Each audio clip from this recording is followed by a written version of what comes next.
Buenas noches. Bienvenidos a Entre Sombras y Evidencias, donde cada detalle importa y cada pregunta abre una puerta nueva. Antes de adentrarnos en la historia de esta noche, queremos saber desde qué parte del mundo nos observan.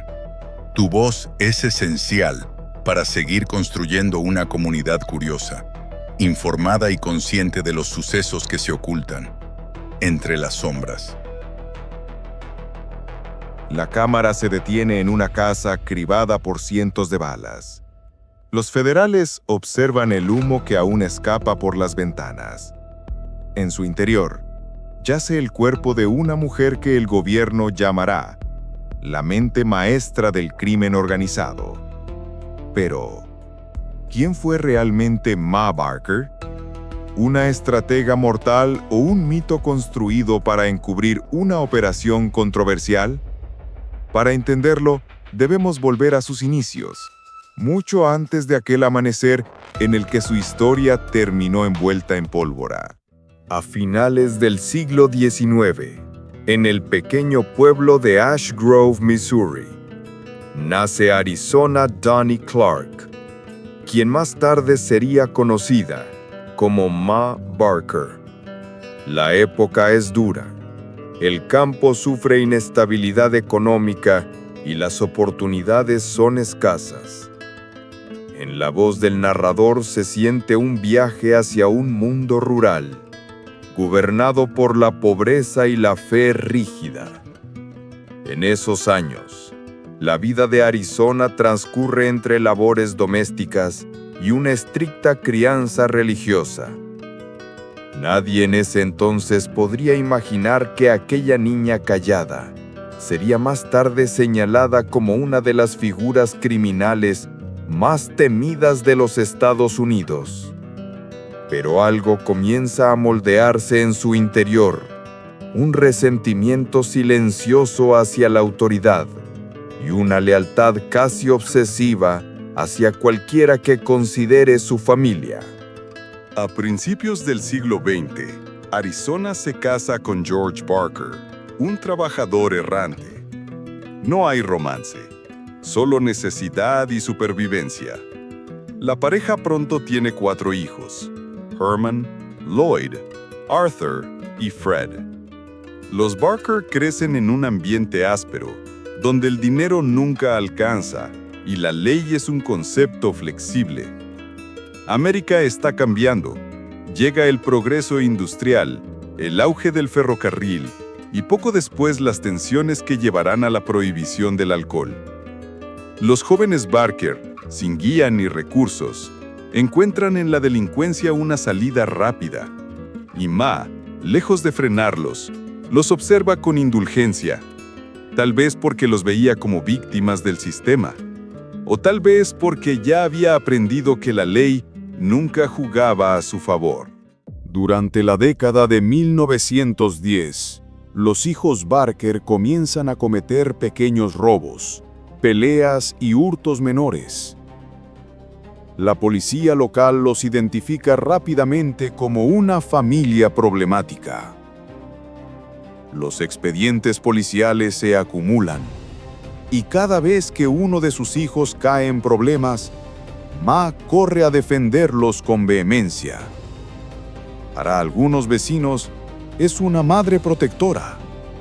Para otros, una mujer que alienta el desorden. La tensión crece. Las autoridades comienzan a vigilar la casa Barker. Y en esos años se siembra el rumor que florecerá décadas después, que Ma tenía un talento innato para manipular a sus hijos. Pero aún no existe evidencia real de ello, solo presiones, sospechas y una reputación que empieza a construirse. George Barker, cansado de la tensión familiar y de la constante presencia policial, abandona el hogar. Es un punto de quiebre. Lo que quedaba de estabilidad desaparece de un día para otro. Ma se queda sola con sus 4 hijos adolescentes, todos ya involucrados en actividades delictivas. La ausencia paterna no los frena, al contrario, los une más a la figura de su madre. Este momento marca un antes y después. La familia Barker se convierte en una unidad autónoma, sin control externo, sin moderación y sin límites claros.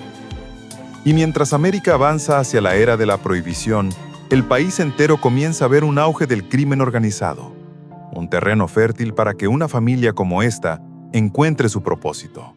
En 1930, Herman Barker, el hijo mayor, muere tras un intento de robo frustrado en Wichita.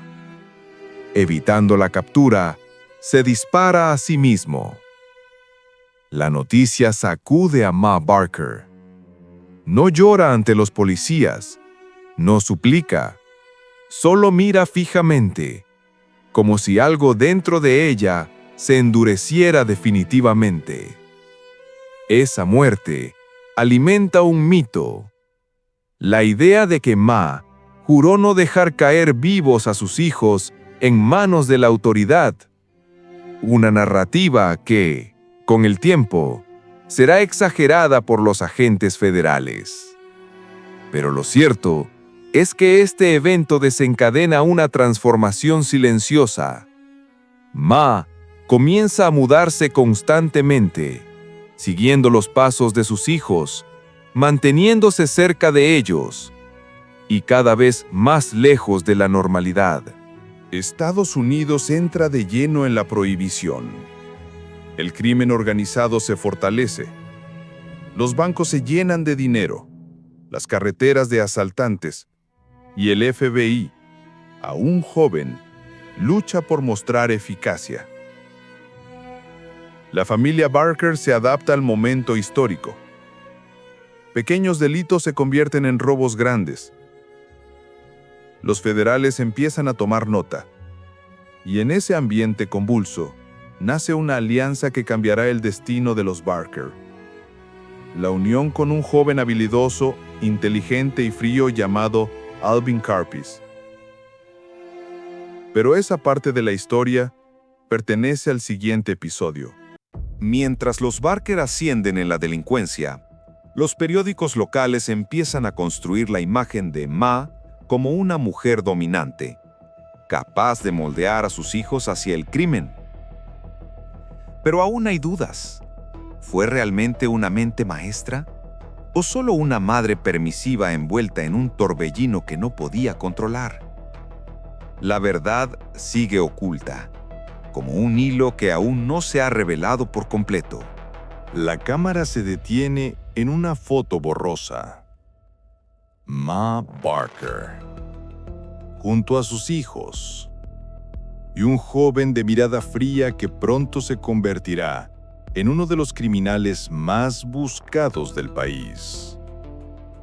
En unos pocos años, esa alianza llevará a secuestros, asesinatos, fortunas, traiciones y una de las operaciones más violentas del FBI. Pero, ¿quién controlaba realmente a quién? La cámara avanza entre los restos chamuscados de un automóvil explotado. Un agente federal levanta una carpeta. En la portada aparece la foto de Alvin Karpis, etiquetado como el criminal más peligroso de América. Pero detrás de esa etiqueta hay otra sombra, la de una mujer que siempre aparece en los márgenes del expediente. May Barker. ¿Cómo pasaron de ser una familia de delincuentes menores a convertirse en una de las bandas más temidas del país? Todo comienza con una alianza inesperada. Con la llegada de Karpis, los Barker dejan de ser un grupo improvisado. Empiezan a operar con precisión quirúrgica. Robos a mano armada, asaltos a bancos y escape por carreteras rurales que conocen como las líneas de su propia palma. La banda crece rápidamente. Cada atraco es más audaz, cada golpe más violento. El país atraviesa la Gran Depresión. Los bancos se convierten en símbolos de opresión económica y muchos criminales son vistos casi como antihéroes. Las historias de Bonnie y Clyde, Dillinger y Pretty Boy Floyd llenan los periódicos. En ese contexto, la banda Barker Carpes encaja perfectamente. Peligrosos, indomables y extremadamente eficientes. Aquí surge el debate histórico. ¿Ma Barker dirigía la banda? ¿O era simplemente una presencia maternal en un mundo de violencia? Los agentes del FBI más tarde afirmarían que era la mente maestra detrás de cada golpe.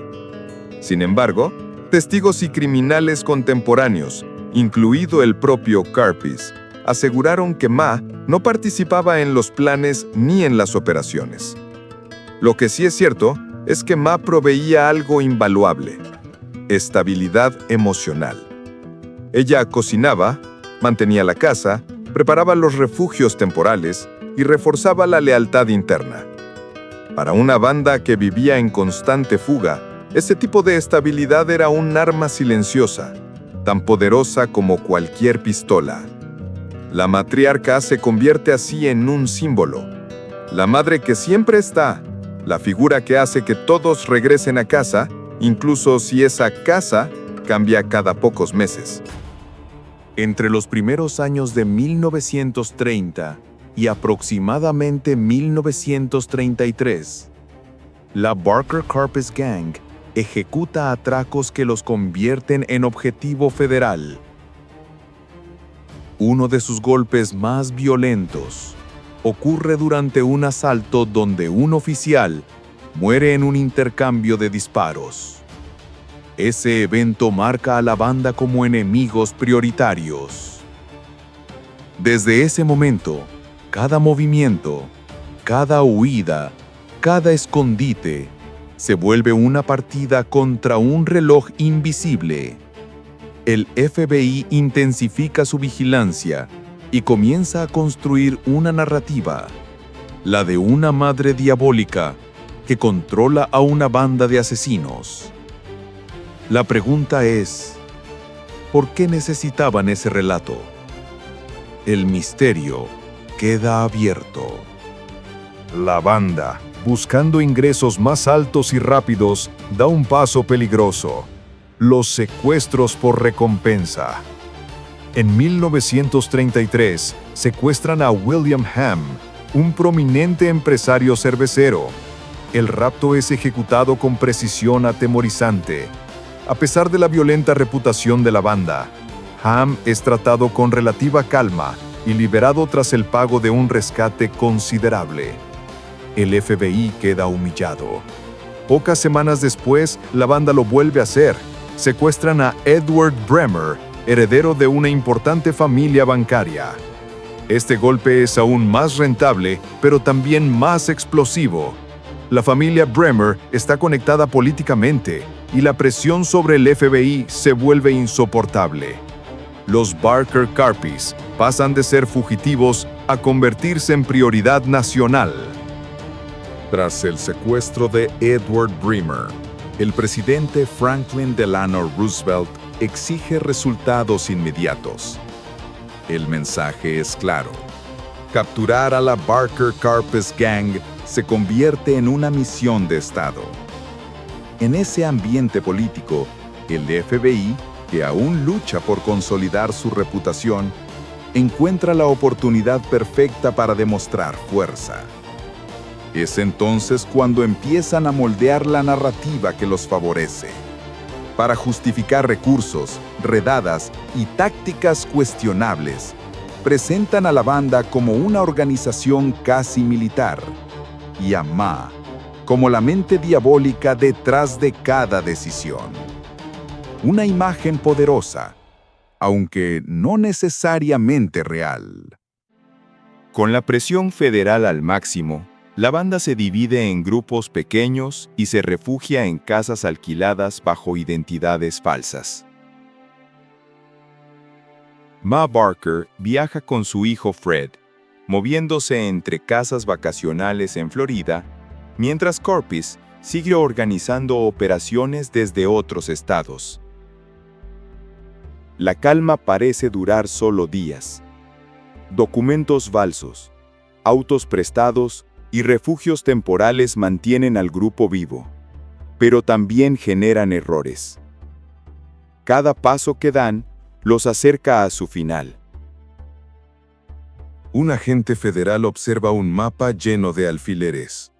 Todos los movimientos de la banda se han reducido a un punto. Una cabaña cerca del lago Weir, en Florida. El FBI está a solo días de lanzar la operación más ruidosa de su historia. Y el mito de Ma Barker está a punto de alcanzar su punto más oscuro.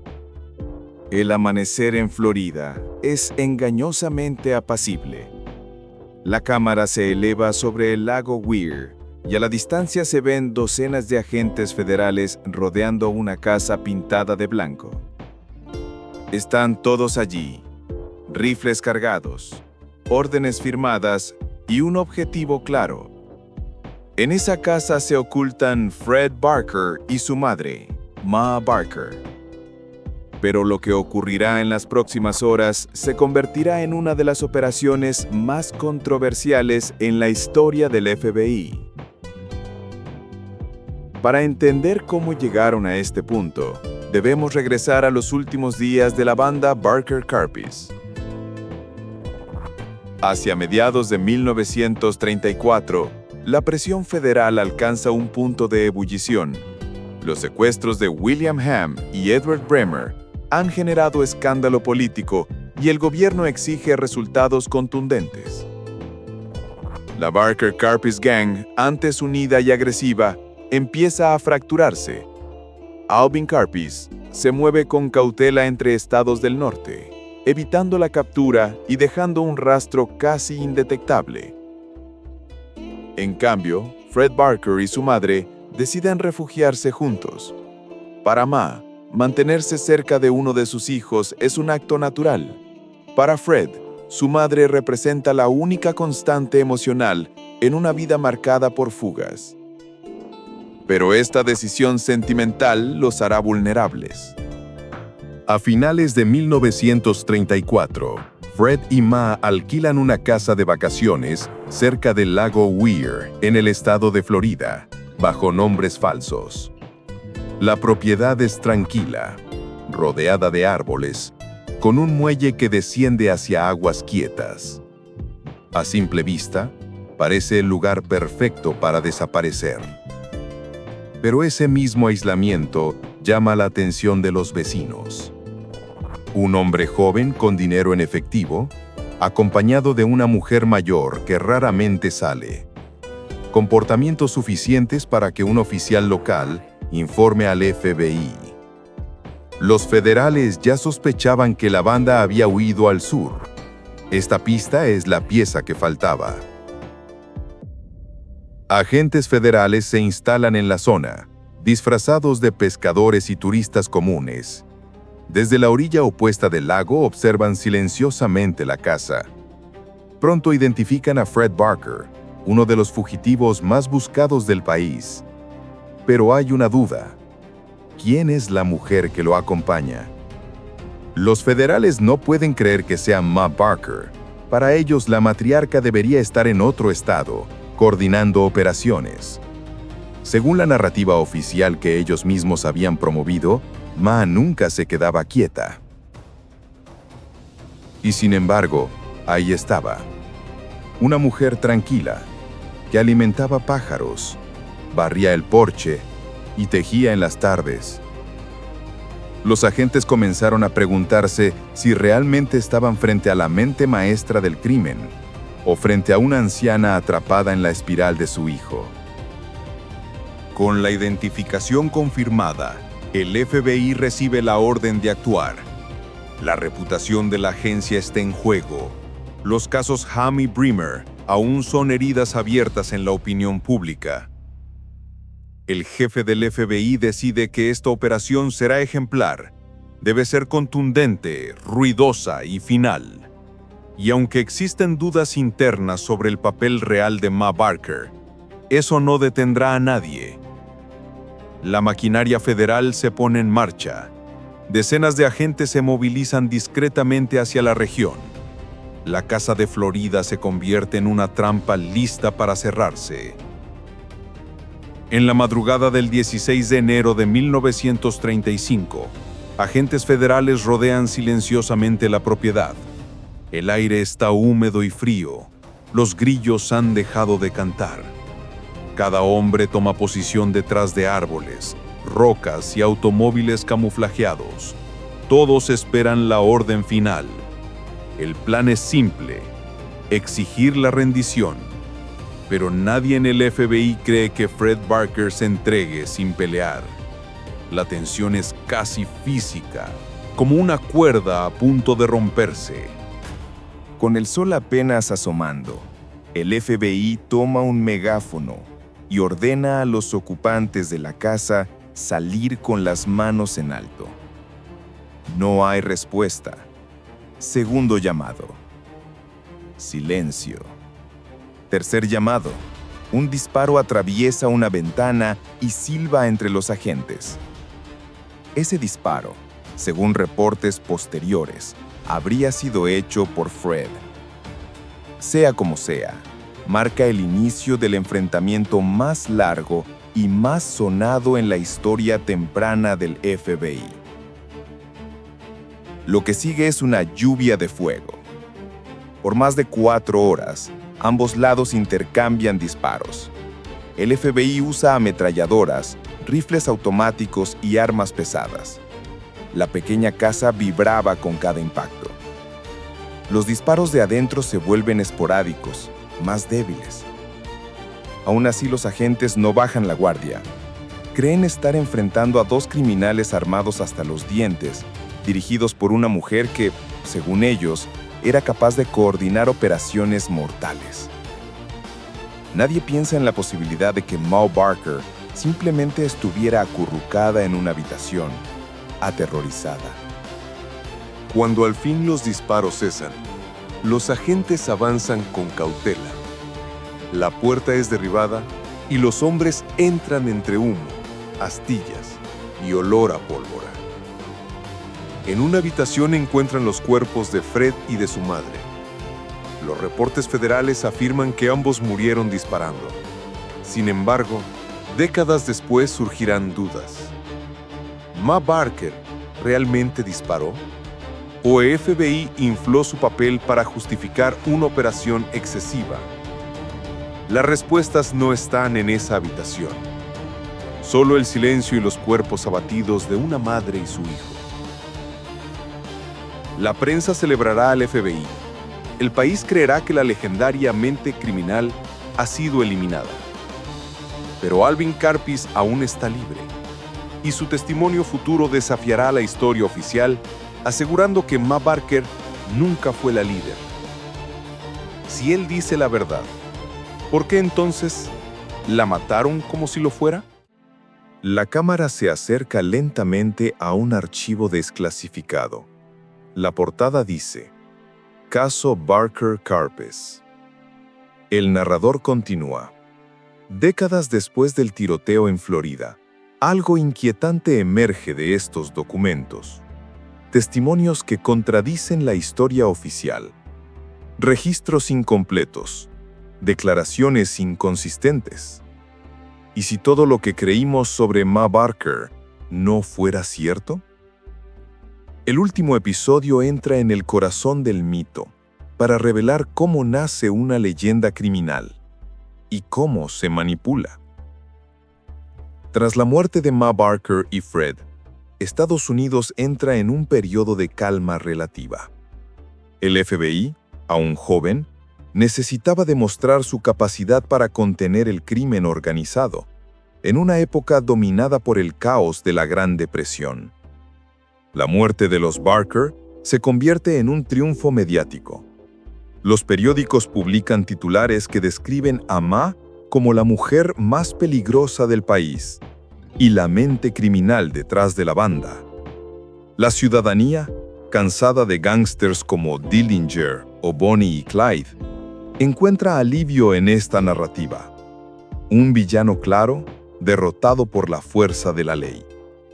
Pero la construcción de un villano perfecto casi nunca coincide con la verdad. El jefe del FBI expone el caso como un ejemplo de precisión operativa. Según la versión oficial, Ma Barker participó activamente en los secuestros, planeó robos y disparó contra los agentes en el asedio final. Pero esta narrativa tiene fisuras. Primero, no existían pruebas de que Ma hubiera participado en los secuestros Hamm o Bremer. Segundo, ningún testigo creíble la vio portar armas durante los atracos. Tercero, la banda misma, incluido Alvin Karpis, negó rotundamente su liderazgo. Aún así, el FBI necesitaba justificar un despliegue masivo y una muerte que para algunos observadores parecía excesiva. La construcción del mito era más útil que la evidencia. Años después, ya encarcelado, Alvin Karpis escribe sus memorias. En ellas declara sin titubeos: Ma Barker no tenía nada que ver con los planes. No podía haber dirigido a la banda, ni siquiera sabía manejar armas. Karpis afirma que Ma era una figura maternal, no estratégica, que cocinaba, escuchaba música, cosía y acompañaba a sus hijos por amor y miedo a quedarse sola. Para él la idea de que Ma fuera la mente criminal era absurda. Estos testimonios golpearon la historia oficial como un martillazo, pero ya era tarde. El mito estaba grabado en la cultura estadounidense. El informe del asedio menciona más de 4 horas de intercambios de disparos.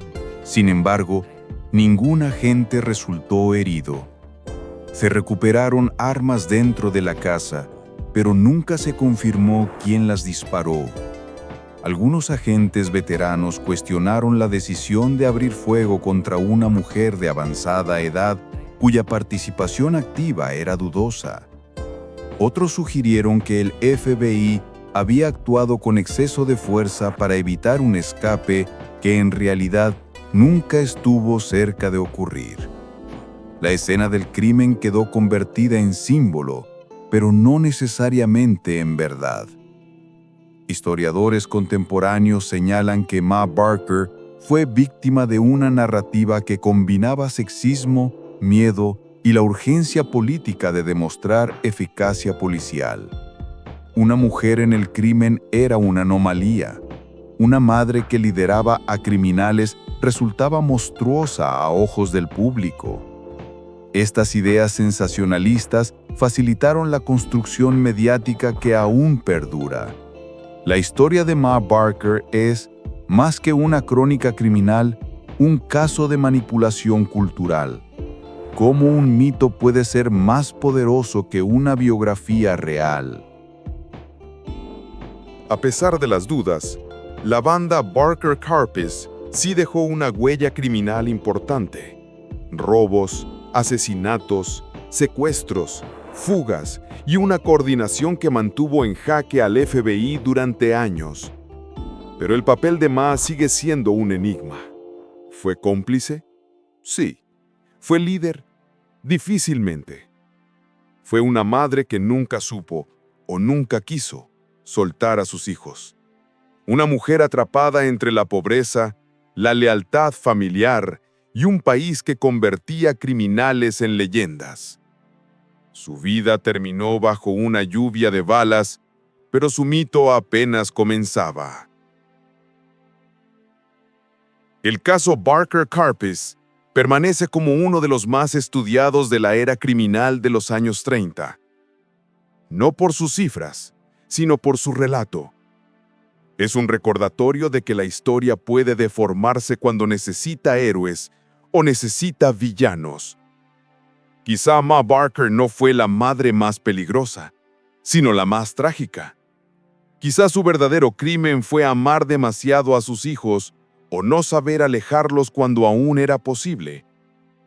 Y tal vez, en los márgenes de esa complicidad silenciosa, nació un mito que sobrevivió casi un siglo. La historia oficial dijo que Ma Barker fue un monstruo. La historia real, quizá nunca la sabremos por completo. El mito permanece, y tú decides en cuál versión creer.